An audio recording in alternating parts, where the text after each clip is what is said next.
Welcome back to Atmanexus, episode 9, another heartfelt conversation with Sid and Jude, where we explore the timeless wisdom, spirituality, and modern science. So, to my dear and lovely audience, let me ask you something. Have you ever noticed that your mind simply refuses to stay quiet? You're studying, but your mind is scrolling Instagram. You're working, but you're replaying yesterday's argument. You're lying in bed, exhausted, yet your brain suddenly decides to remember every mistake you have ever made. Have you ever wondered why your minds have become so restless? Why anxiety, overthinking, and distraction seem almost very normal today? And can something as simple as chanting a sacred mantra really make a difference? So, today we are exploring the power of chanting, not merely as a religious ritual, but as a practical tool that ancient sages recommended and modern neuroscience is beginning to understand. So, I welcome my dear friend Jude to this podcast because we'll be discussing about the power of chanting. And since we both have been doing chanting together and individually, so how it changed us and what exactly changed in us, we are going to share with you. So, welcome, Jude. Thank you, Siddharth. Hello, everyone. Beautiful. So, let's begin. Most people hear the word mantra and immediately think of religion or rituals. Some people even think it's only for elderly people or monks. But what exactly is a mantra? Why have almost every spiritual tradition across the world valued sacred sounds? Jude, what do you think about this? Well, sound is vibration, and I'm sure it will come up in the conversation today. It is not about the words necessarily of what you are chanting, but it is the vibrational frequency that you are experiencing within your body, and the vibrational frequency which you emit, you attract. So, and it's a way of changing your state. It's a way of changing your vibrational frequency. And like in my life experience, it growing up in England in quite a sort of very quite a traditional way, I was never exposed to singing or chanting. It just was something that wasn't in my experience of reality. But since spending time in India and attending many kirtan singing circles and learning to naturally chant on my own, whether as a very disciplined practice or just while I'm going about day-to-day tasks, I can see how it is such a beautiful and deeply spiritual practice.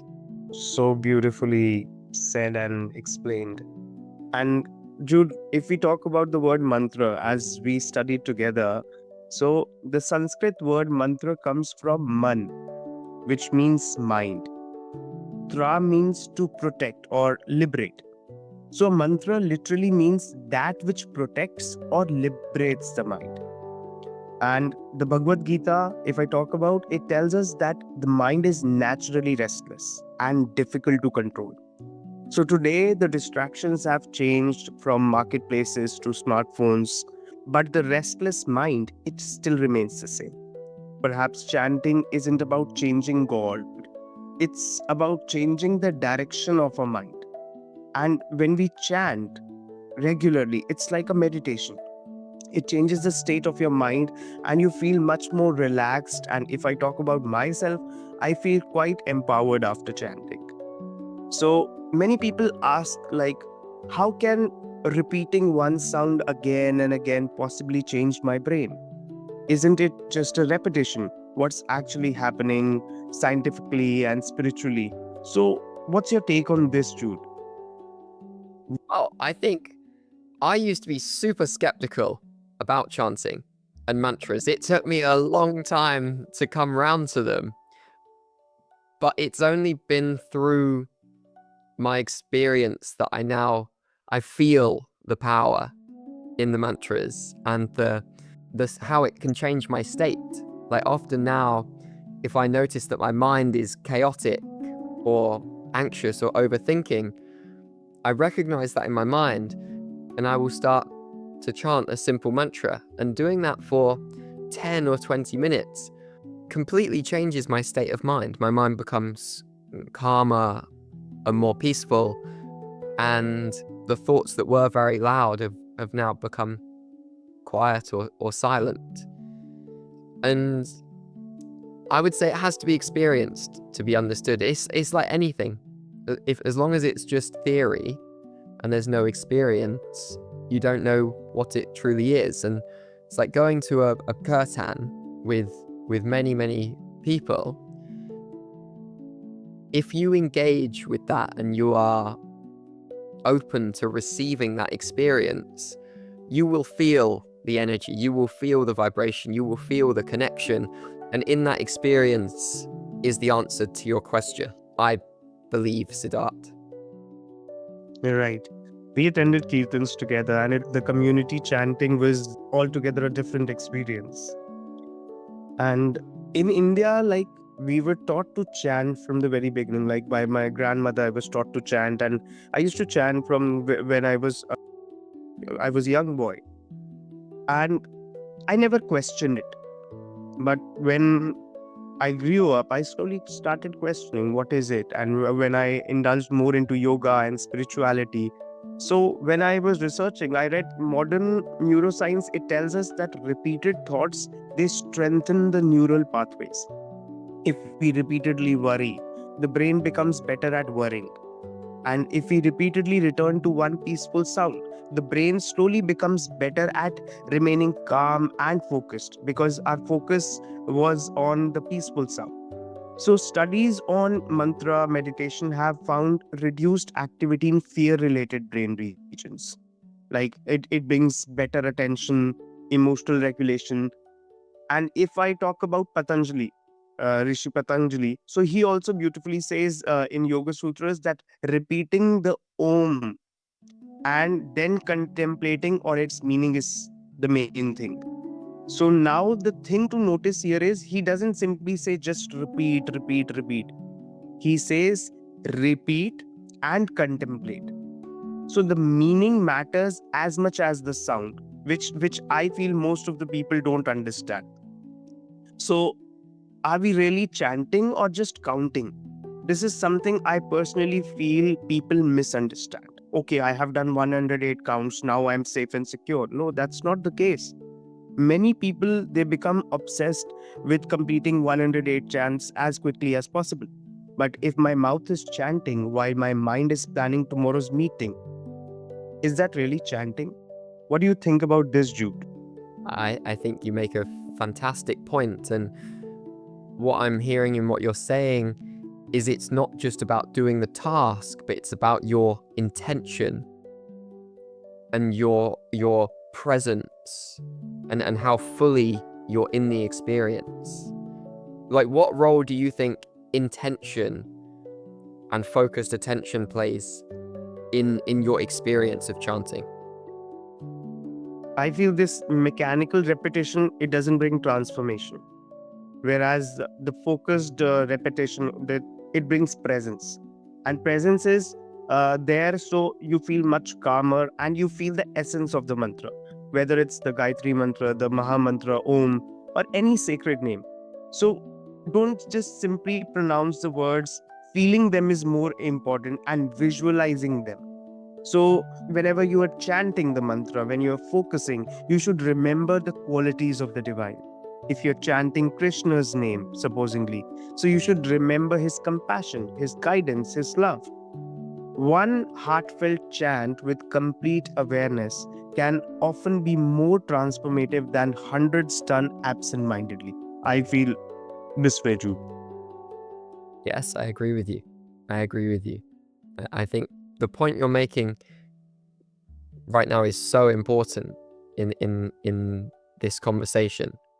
I myself was not knowing this. when I was chanting, I just used to complete and feel, okay, I have a safe circle around me. Even sometimes when I chant, my mind distracts in between because I'm a human, of course. But bringing it back and then going back to the same state of awareness is very important. Knowing that you're just chanting, not feeling it. And today, almost everyone struggles with stress, anxiety, overthinking, grief, and constant distraction. We can see it all around. But, Jude, can chanting genuinely help in everyday life, not just spiritually, but mentally as well? What's your take on this? I feel that it can. Well, it's quite common knowledge now, right, that the average human has 50 to 70,000 thoughts a day. There have been many studies into this. But the number of those thoughts that are actually useful is a very small number. Most of those 50 to 70,000 thoughts are useless garbage, or thinking about the past, or worrying about the future, right? So this ties into what you were saying earlier about how chanting and feeling the positive vibration of that, it builds neural pathways. And the more you build neural pathways of chanting, the less neural pathways you're building and consolidating based out of fear and worry, ruminating, overthinking. And like talking about my own experience, I'll give an example. So say I can walk from my house to the shop to buy some food because I'm hungry. When I'm walking, if I have nothing to think about, I let my mind go wild, it's going to go somewhere. Or what I find in my experience, actually, on that walk, I find it very pleasurable and very enjoyable to do some chanting. And it means I have no thoughts, because all of my attention is on the chanting and is on the vibrational frequency of the mantra which I'm chanting with a sound or silently, inwardly. Like you can also chant silently just within yourself and still feel the power of the mantra. So like I chant all the time when I'm doing just day-to-day tasks, whether I'm going for a walk, watering the plants, driving my car. I find it as a way of conditioning my mind to be quiet.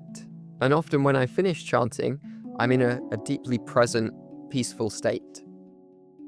The example you gave is so much to understand from. Like, we all do walking every day, and simply just chanting inward or chanting from the mouth, and how it can just change your state if you have nothing to think about because you're focused more on chanting.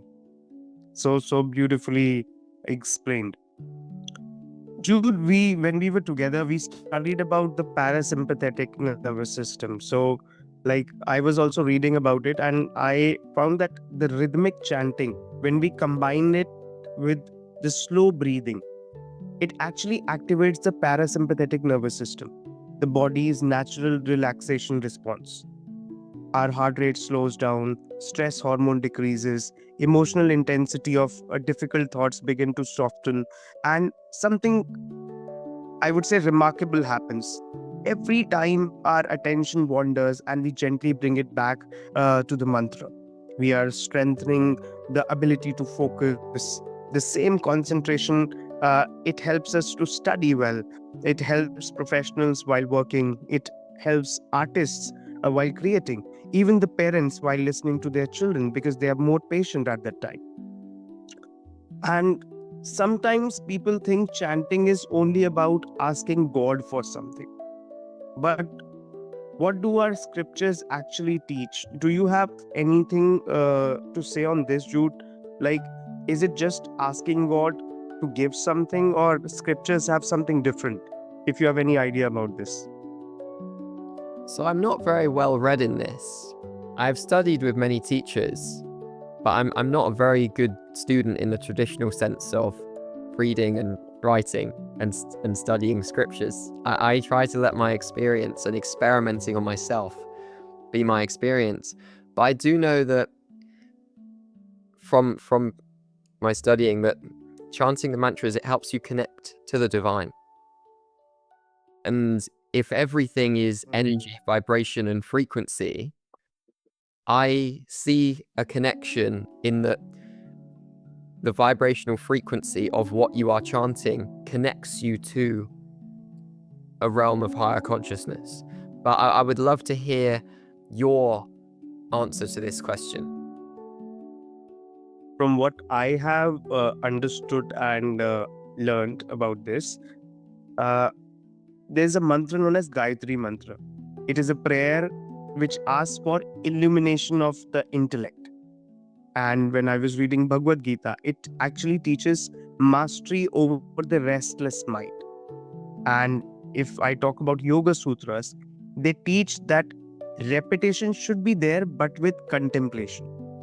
And Ashtavakra Gita, if I talk about, it reminds us that our true nature is already peaceful awareness. We don't need to search it anywhere.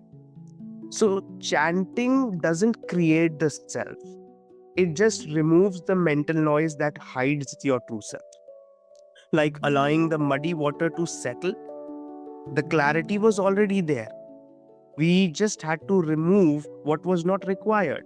So, mantras, they always they focus our attention in connecting with the divine, the higher consciousness, not just to ask for small things. And because when you align with the divine, I don't think there is anything needed to be asked for.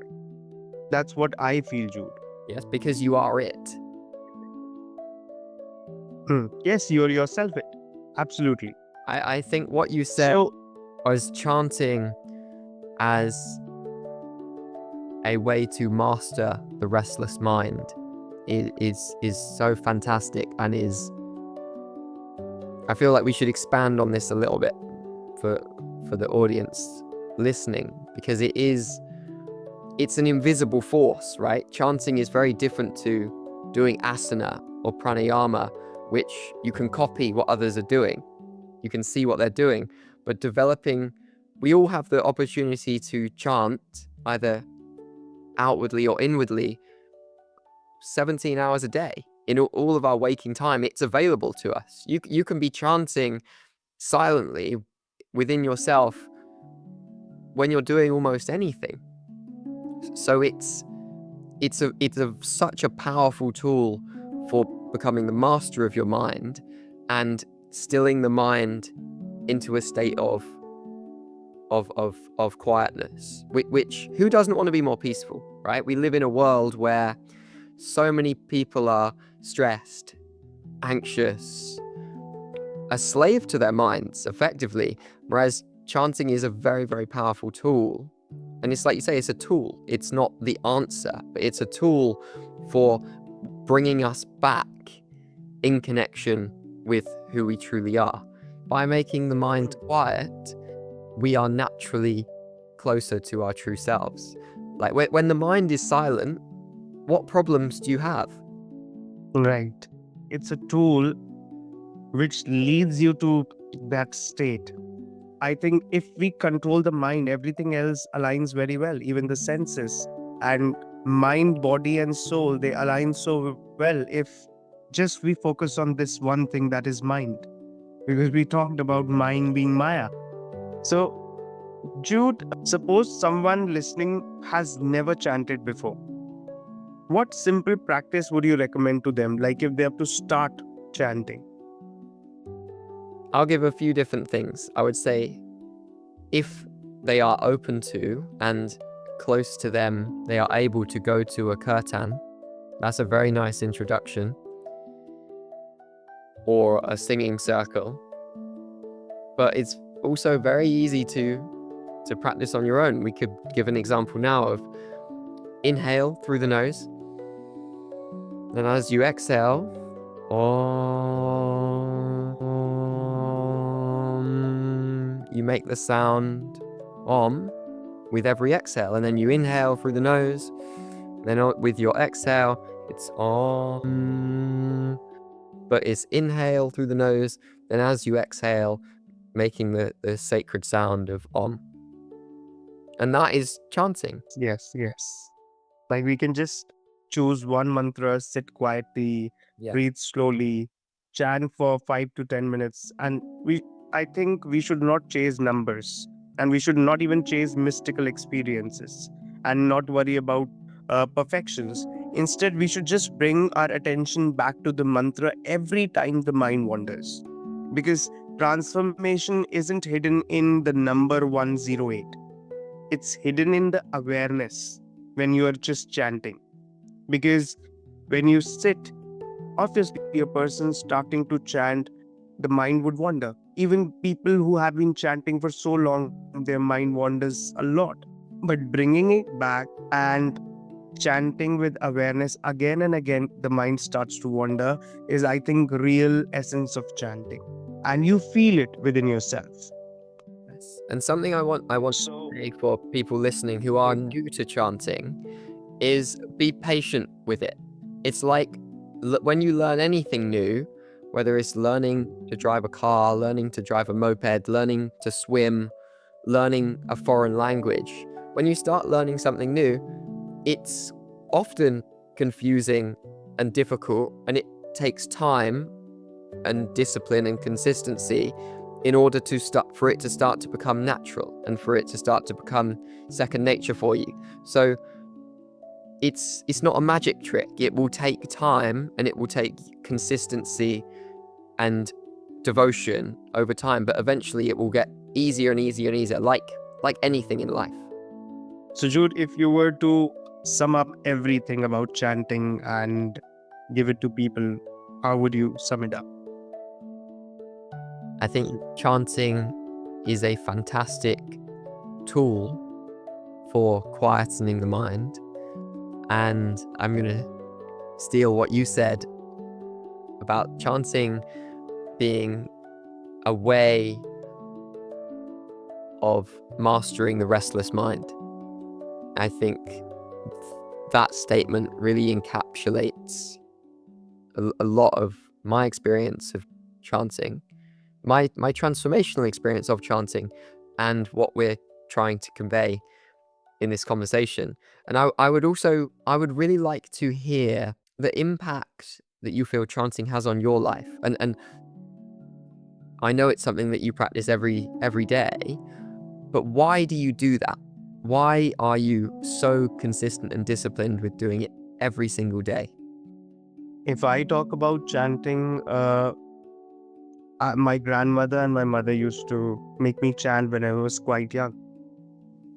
And even till the age of 28, 29, I was chanting with the same mindset that if I chant, God is protecting me somewhere. Because an innocent child who was young, who was told to chant, who did not know how the mechanism works, he just chants because he was told to.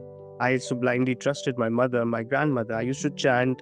And from the very beginning, I felt a connection with the divine. But I did not know how to express or how to feel it. So I was just chanting to, it's like a bank account. In India, sometimes they tell you, okay, if you chant more, it's like it's going to your bank account. You go straight to the heaven. But the more I dug up into spirituality, I got to know chanting has something very deep. It's a kind of, it comes under bhakti yoga. You can attain bliss through that. You can not just sit in silence, you can enjoy chanting, you can do group chanting. So but the only thing I was missing is feel the chanting. If you're talking about Krishna, you should feel the love when you're chanting the mantra. That feeling, that awareness, and that essence is important. But if you're just doing it as per your convenience, it you miss out on a lot of things, because discipline is very important. You do anything, if you don't have that discipline to continue it, you will not get the essence of it. Okay, I am feeling sad, I will try to chant. You cannot remember God as per your moods and fancies. So you have to be consistent in your actions, so that what has to come, it comes naturally to you. And I feel without discipline or continuity, you cannot get essence of anything, be it yoga, be it work, be it studies. So enjoy what you're doing. If you don't want to chant, don't chant. But if you're chanting, then just feel it and be regular with it. Even if you're doing 5, there is no fixed number to chant. I have to sit for 1 hour. No. If I'm doing it, that's my personal wish. But if you're chanting for 5 minutes, just sit and chant. You can attain complete bliss. You can feel, you can reach a state which is impossible to be explained in words. And maybe chanting isn't about making God hear our voice. Maybe it's about finally hearing His presence within us, not outside.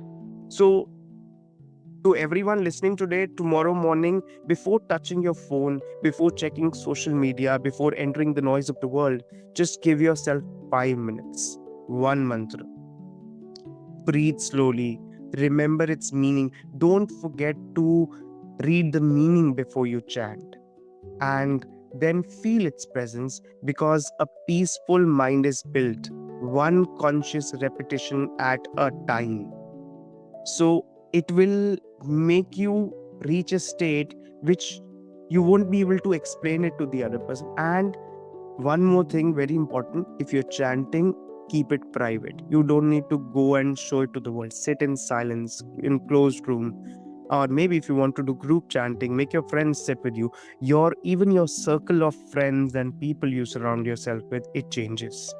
If you're feeling agitated in a surroundings, there's some negative energy there, start chanting and feel the bliss. You can change your state any particular moment you want. You just don't need any other stimulation to help you with that. Just chanting can beautifully help you, if that helps you. Yes, I think you make some fantastic points. So you have something to say in the end, like about your experience? It's become something that I love doing.